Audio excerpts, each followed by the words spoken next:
Welcome back to the Deep Dive. Today, we are tackling something that it feels a little bit like magic, but it's actually hard science, or, maybe a bit of both.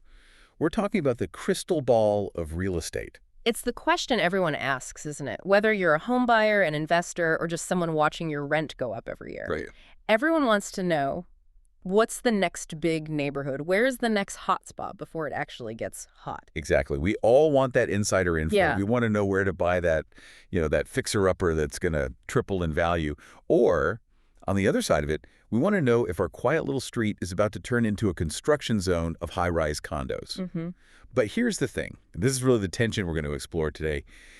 Predicting the future of a neighborhood isn't just about making money. It's about this razor-thin line between bringing a place back to life revitalization and pushing everyone who lives there out, which is displacement. That's the core conflict. And to really get our heads around it, we can't just rely on gut feelings or, scrolling through Zillow for hours. Right. We have to look at the actual mechanics of how neighborhoods change, the plumbing of it, so to speak. So for this deep dive, we've pulled together a really fascinating stack of research. We're looking at academic papers on what they call early warning systems, which are designed specifically to predict gentrification. We're also going to bust some myths about the so-called creative class and look at where artists actually choose to live. And we have a massive, really detailed case study from Indianapolis that shows what happens when you try to engineer this change from the ground up with a plan. Yeah, we have sources from the Urban Land Institute, academic research from places like UC Berkeley and the University of Minnesota, and even some real estate investment guides that are, looking for those hidden gems. So what's the mission today? The mission is to move beyond the buzzwords and look at the data. How do we spot the pulse of a neighborhood before it really starts racing? Yeah, I love that. Predicting the pulse. So let's dive right in. When we talk about predicting neighborhood change, are we talking about guys in suits standing around a map pointing at blocks, or is it more high-tech than that? Oh, it's become significantly more high-tech, but what's really interesting is that the intent has shifted over the decades. The intent? Yeah. If we look at the research from Karen Chappell and Miriam Zook, specifically their work on neighborhood early warning systems, we see this really interesting evolution. Early warning systems. It sounds like something for a tornado or missile strike. That's actually a very, very apt analogy because in the 1980s, the first generation of these systems was designed to detect a disaster. Okay. But back then, the disaster wasn't rising rents, it was decline. We're talking about the Rust Belt era. Cities like Chicago were trying to track blight. So they were literally looking for signs that a neighborhood was dying. Precisely. Yeah. They were tracking things like tax delinquencies, code violations, utility shutoffs. Utility shutoffs. That's granular. Extremely. If you saw a sudden spike in water shutoffs on a specific block, that was a huge red flashing light. It meant abandonment was coming. The goal was to intervene before the neighborhood just completely collapsed. Okay, so that was the 80s. The big fear was abandonment. But that's not really the conversation in most major cities today, is it? Not at all. Now people are terrified of the opposite. Too much money flooding in too fast. Right. The script completely flipped. So in the modern generation of these systems, and we're looking at places like the Bay Area, Portland, Minneapolis, these early warning systems are now being tuned to detect gentrification and displacement. So they're not looking for abandonment anymore. They're looking for hotspots. Exactly. Hotspots of investment that might overheat and boil over. So how do they do that? What are the inputs for this modern crystal ball? What data goes into the machine? It brings us to a concept called cluster analysis, and we have a great source on this regarding real estate in a place called Kelowna in British Columbia, which breaks down the methodology perfectly. Cluster analysis. Sounds fancy. Let's unpack that for a minute. It's essentially a statistical method. So imagine you take every single neighborhood in a region and you feed a computer just a massive amount of data about each one. Okay. The computer then groups or clusters neighborhoods that share similar traits, even if they aren't right next to each other on a map. So it might group a neighborhood on the north side of the city with one way on the south side, just because they behave the same way in the market. That's exactly. And the data points they're looking at are key. It's not just one thing. They look at market dynamics. Like how fast a house sells. Exactly. How many days a house sits on the market before selling. That's a huge one. But they also look at demographics. Specifically, is there an influx of young professionals? Are education levels rising? And I'm guessing infrastructure plays a role. A big role. Are there new schools, new transit lines being built? Anything that changes the physical landscape of the place? The Kelowna example was interesting because it really highlighted the relativity of it all. It's not just about what a place costs in a vacuum. It did. So Kelowna is in the Okanagan Valley in Canada. Beautiful place. But to an outsider, $1 million average home price, which it was for a detached home there in May 2024, might sound really expensive. $1 million is a lot of money. It is. Yeah. But the cluster analysis isn't just looking at that number. It's comparing it to the feeder markets. Where are people coming from? So Vancouver and Toronto. Right. And in Vancouver, the average was $1.5 million. In Toronto, it was $1.2 million. So all of a sudden, compared to Vancouver, Kelowna looks like a bargain. It looks like a steal. And the analysis spotted other emerging signs. So population growth in Kelowna was 7.6% over 5 years. The national average was just 5.2%. Wow, that's a big difference. It's huge. And unemployment was ultra low. So the computer sees all this. Lower price than the big city, huge population spike, lots of jobs. And the algorithm basically spits out, this place is about to blow up. That is the science of prediction in a nutshell, I guess.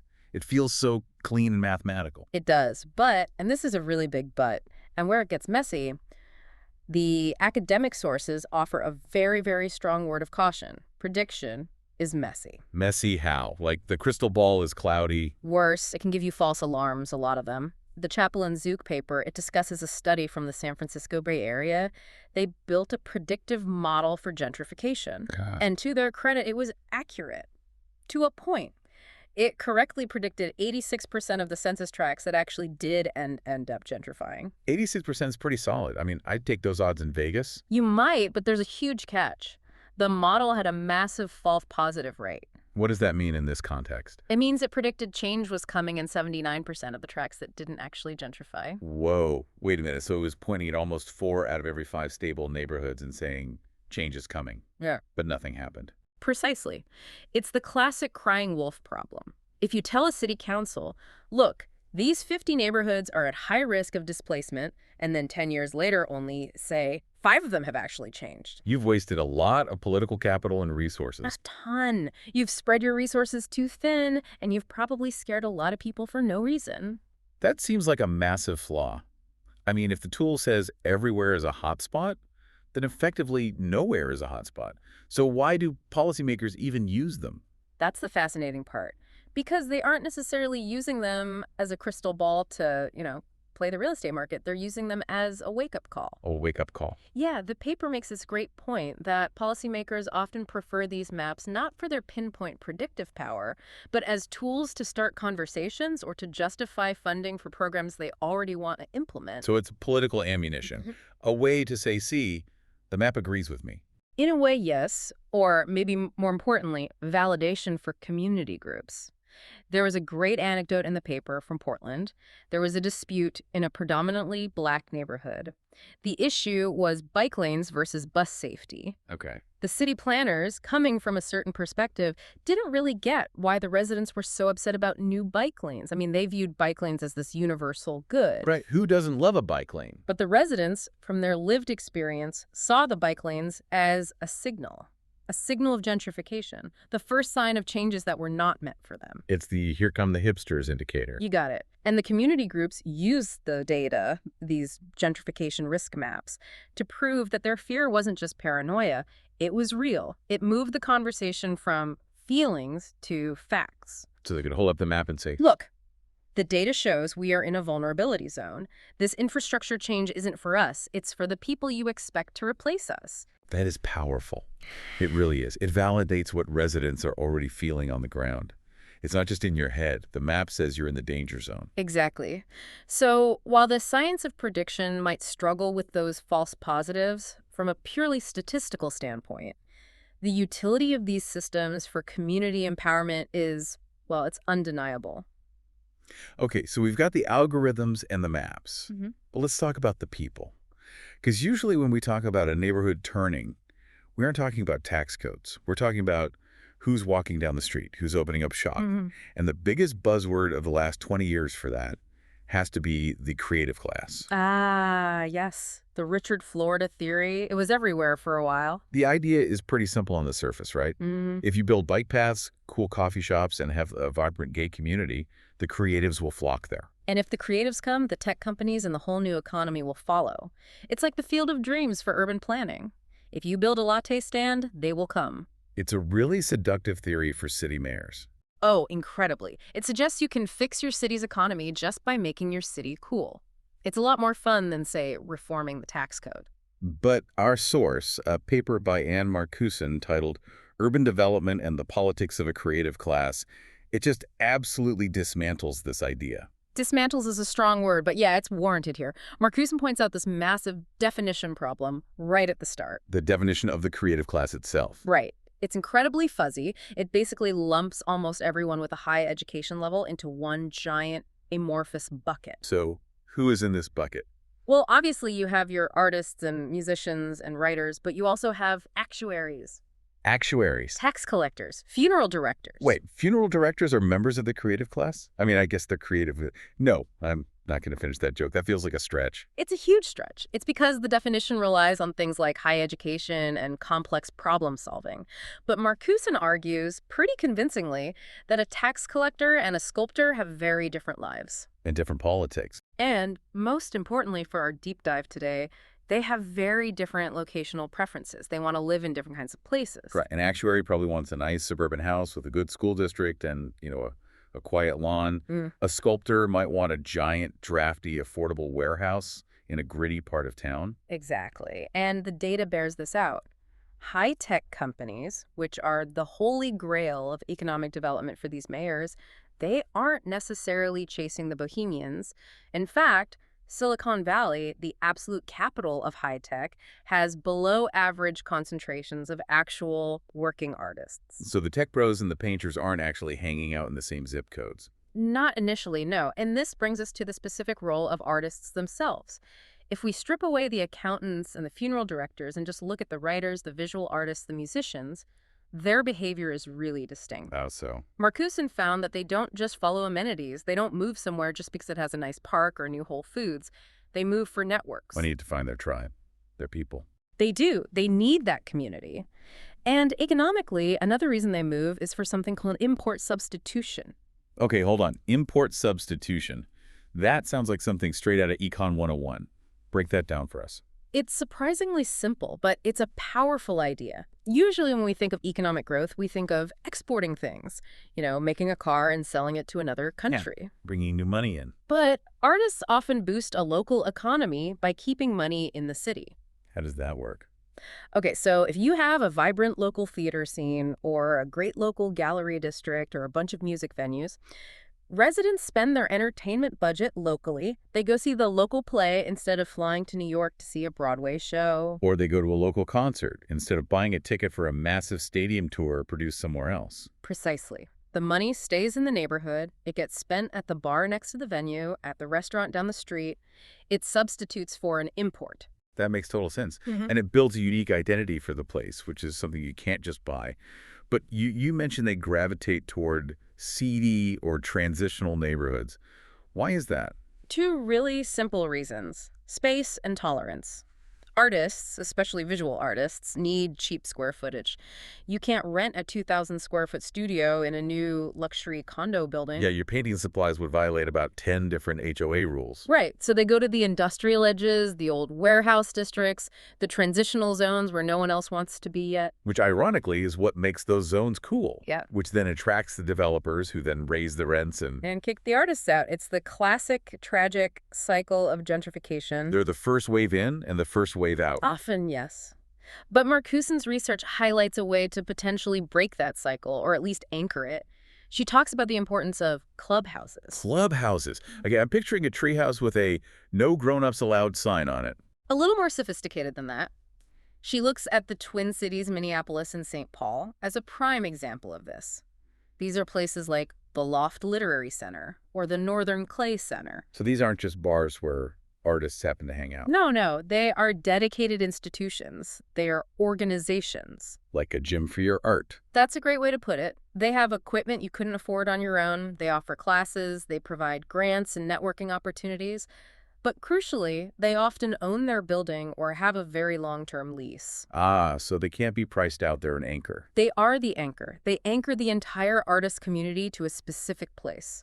It prevents that drift where artists get priced out and just scatter to the wind. And Marcuson makes a point that these artists tend to be politically progressive, right? So they aren't just passive victims of this whole process. Far from it. They're often the most vocal opponents of what she calls trophy art centers. What's a trophy arts center? You know, the giant, glossy, Frank Gehry-designed museum that costs $100 million and charges $50 for a ticket. Got it.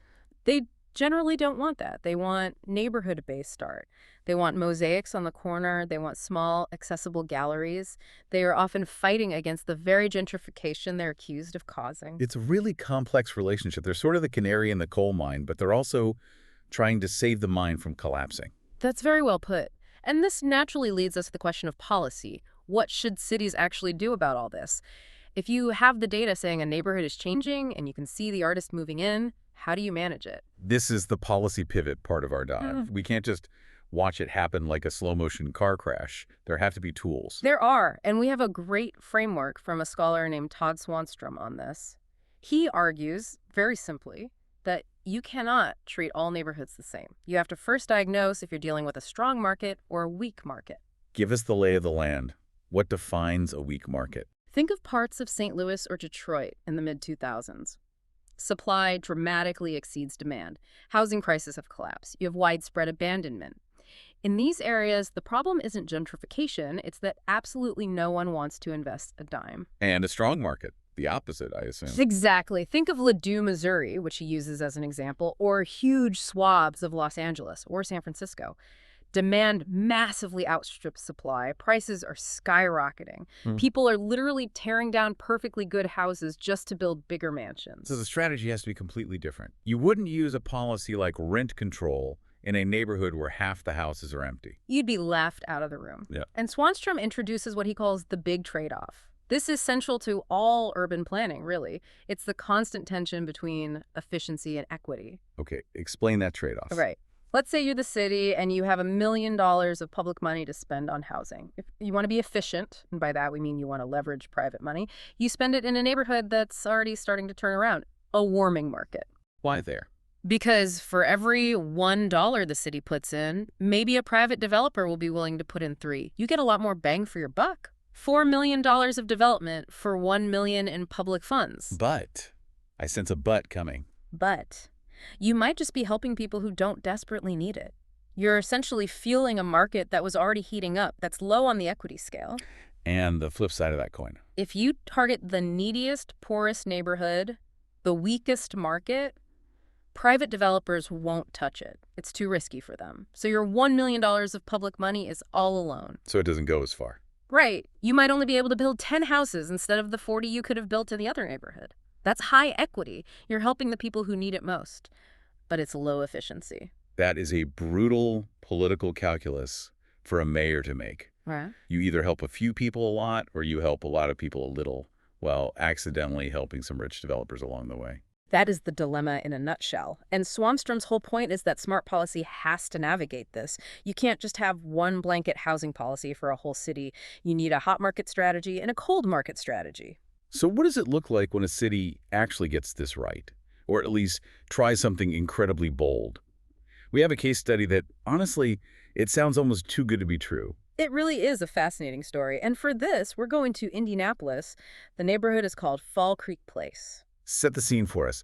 What was Fall Creek Place like before this big intervention? Okay, so we're looking at the late 1990s. This is a 26-block area, about 160 acres, just 2 miles north of downtown Indy. And honestly, it was devastated. Devastated in what way? Economically? Physically. Between 1956 and 1999, the neighborhood lost 80% of its housing stock. 80%. That's not decay, that's erasure. So it was basically a ghost town. It was what urban planners call gap-toothed.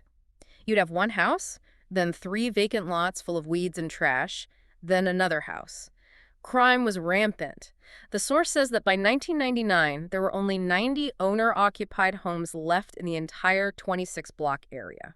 That is the definition of a weak market. The weakest of the weak. Private developers wouldn't go near it. I mean, why would you build a brand new house next to 3 abandoned lots and a known crack house? You'd lose your shirt. So, enter the city of Indianapolis and HUD, the Federal Department of Housing and Urban Development. What was the plan? They called it large-scale strategic infill. A key phrase. They didn't just want to build a few affordable houses here and there. They wanted to rebuild the entire neighborhood fabric all at once. That sounds ambitious and expensive. How much money are we talking about? Well, the city secured a $4 million HUD homeownership zone grant, which was the seed money. But the city also put in $10 million of its own money just for infrastructure. $10 million. What did that buy? Everything you don't see but absolutely need to build a neighborhood. New streets, new sidewalks, sewer connections. They even paid to remove underground debris from the old basements of houses that had been demolished decades ago. That is huge. So they essentially prepped the land so that a builder could just come in and start building without any of that risk. They de-risked the whole project. Exactly. They used public money to turn a weak market into a shovel-ready project. But here's the equity part of the equation, and this is crucial. Okay. They planned 369 new residences, and the rule was 51% of them, more than half, had to be reserved for households earning 80% or less of the area's median income. So half the neighborhood is guaranteed affordable housing. Guaranteed. Yeah. But here is the absolute genius of the design, and this is something the Urban Land Institute case study highlights heavily. You could not tell which houses were the affordable ones and which were the market rate ones. No projects vibe, no poor side of the tracks inside the neighborhood itself. None whatsoever. They used very strict architectural controls. Every house had to have a front porch. Garages had to be detached and in the back, accessed by alleys.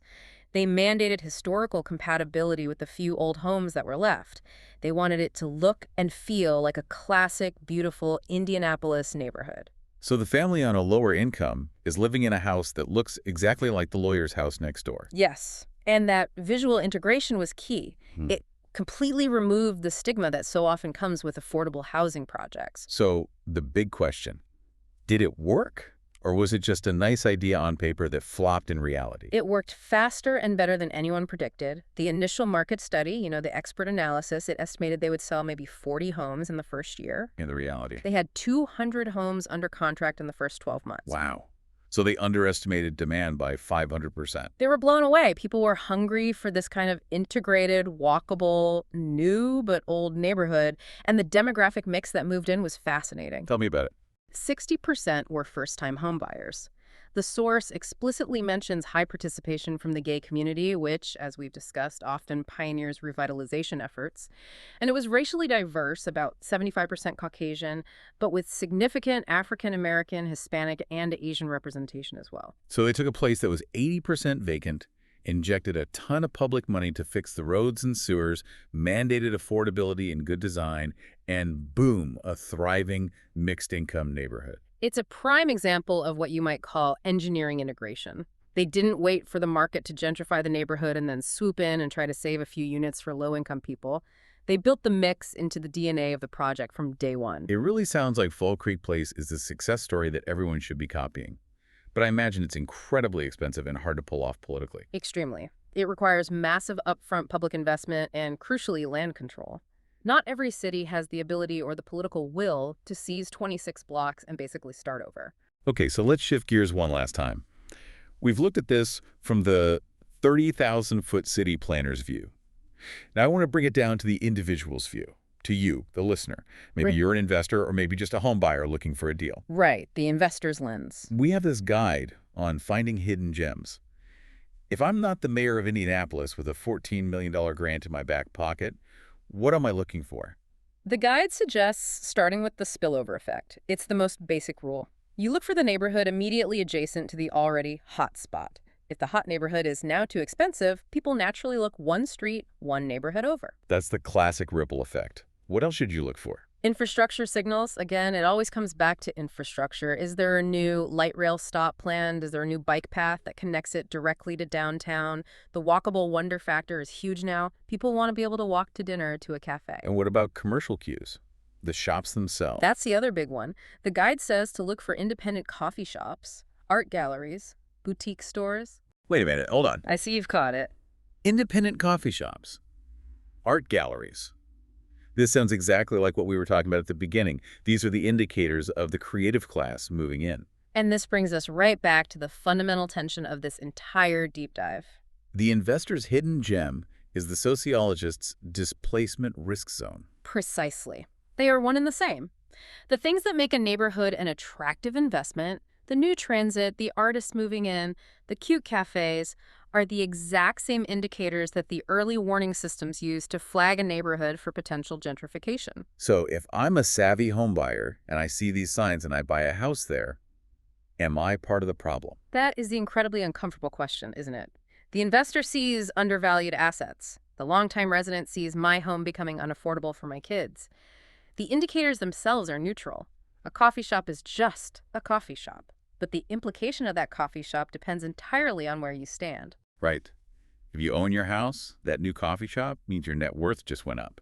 If you rent, it means your lease might not be renewed next year, or your rent is about to double. And that's why that false positive issue we discussed earlier is so tricky. Because if an investor or a group of investors sees a map that flags a neighborhood as up and coming, and they all pour money in, They can actually create the gentrification they were predicting. it becomes a self-fulfilling prophecy. The map says, this area is hot, so investors buy there, which makes the area hot. Wow. So let's zoom out here as we wrap up. We've gone from the pure math of cluster analysis to the sociology and myth of the creative class to the heavy-duty engineering of Fall Creek Place, and finally to the individual investor hunting for coffee shops. What is the big picture here? I think the big picture is that neighborhoods are living organisms, but they are organisms that are shaped by massive, powerful forces of policy and capital. Change is inevitable. A neighborhood is almost always either growing or dying. It rarely just stands still. But the direction of that growth, the nature of that change, it's not accidental. Not at all. As we saw so clearly with Fall Creek Place, it can be steered. We as a society can choose who benefits from that change. We can choose to prioritize efficiency, or we can choose to prioritize equity, or if we're really smart and really dedicated, we can try to blend them. And we have more data to guide those choices than ever before. We have these early warning systems. We know where the artists are going. We can see the pulse. Which leads to a final and, I think, provocative thought. This comes from the conclusion of that Chappell and Zook paper. We live in the era of smart cities. We have sensors that optimize traffic lights down to the second. We have algorithms that manage our energy grids to prevent blackouts. But, I hear another but. But why aren't we using all this smart city tech to ensure equity? Why are our best, most powerful predictive tools used mostly by investors to make money rather than by cities to protect residents? That is the question, isn't it? If we can predict that a neighborhood is about to flip with, say, 86% accuracy, do we have a moral obligation to intervene before the displacement happens? Or do we just use that data to get in early and flip the house next door? A tough question to chew on. Next time you see a new independent coffee shop open up on a quiet corner, you might look at it a little differently. Indeed. It's not just a latte, it's a data point. Thanks for joining us on The Deep Dive. We'll see you next time.